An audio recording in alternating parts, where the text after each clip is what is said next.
vrea să-ți spun tot ce simt acum pentru tine.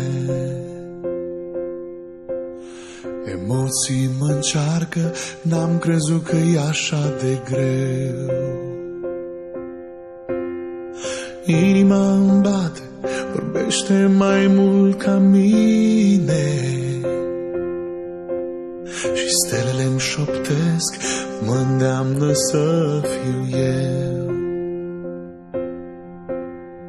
Totul e magic acum, te iau de mână și-ți spun: tu ești tot ce mi-am dorit, tu m-ai făcut să simt iubirea.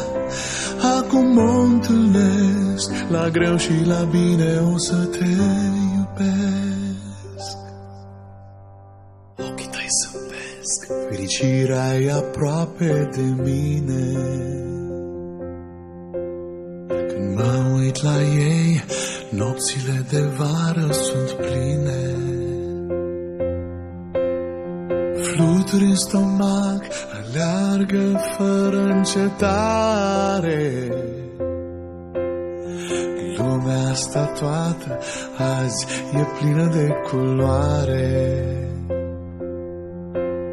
Ești parte din mine acum, te iau de mână și-ți spun: tu ești tot ce mi-am dorit, tu m-ai făcut să simt iubirea.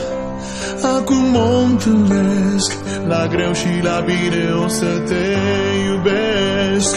Tu ești tot ce mi-am dorit, tu m-ai făcut să simt iubirea. Acum o întâlnesc, la greu și la bine o să te iubesc. Suntem doar noi doi, un drum cu tunete și ploi.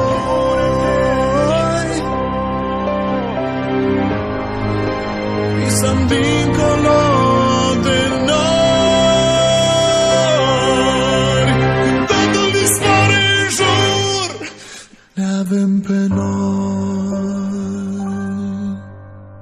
Tu ești tot ce mi-am dorit, tu m-ai făcut să simt iubirea. Acum o întâlnesc,